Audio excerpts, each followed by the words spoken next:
Selamat malam semuanya. Hari ini aku akan mempresentasikan tentang temaku, yaitu berkurangnya air minum di daerah pesisir pantai. Nah, hari ini aku akan menjelaskan mengenai atmosfer terlebih dahulu. Atmosfer adalah lapisan yang melindungi bumi dan mengatur suhu serta siklus hujan.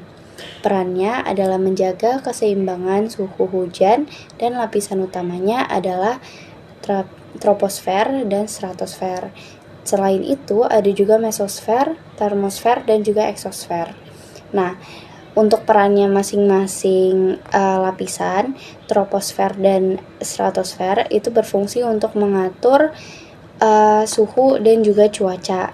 Sedangkan mesosfer adalah tempat terbakarnya meteor. Termosfer adalah tempat di mana terdapat satelit tertentu, dan eksosfer sebagai lapisan terluar. Jadi saya juga akan menjelaskan mengenai kenapa berkurangnya sumber air minum di daerah pesisir ini bisa terjadi.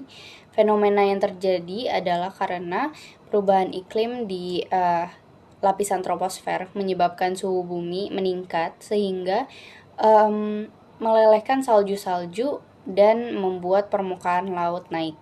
Dengan pengambilan air tanah di daerah pesisir yang berlebihan, itu membuat air tanah yang tersisa itu menjadi tercemar dan juga membuat air tanah itu menjadi asin dan payau.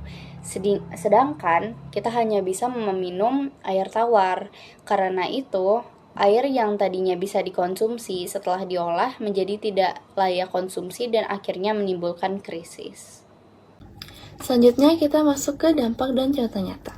Kekurangan air minum dapat menyebabkan masyarakat kekurangan air bersih, yang menjadi risiko penyakit, terganggunya pertanian dan ekonomi, yang menyebabkan air tanah menjadi asin. Dampaknya di Indonesia ada 3. Yang pertama, di Semarang, terjadinya banjirop dan air tanah menjadi asin. Kedua, di pesisir Kalimantan, yang terjadinya keterbatasan air tanah. Yang ketiga, terakhir NTT, kekeringan tanah. Jadi untuk solusinya, krisis air minum di daerah pesisir dapat melalui pemerintah dan masyarakat, pemantauan iklim oleh BMKG, kebijakan lingkungan oleh KLHK, dan penanggulan bencana oleh BNPB.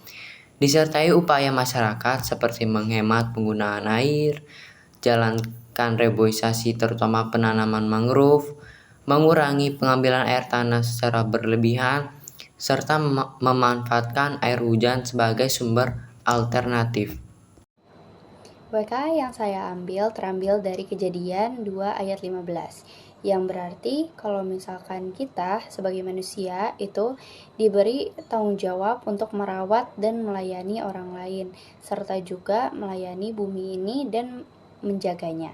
Karena itu, menjaga air bersih juga menjadi salah satu bentuk pelayanan kita terhadap menjaga bumi ini dan juga terhadap orang lain.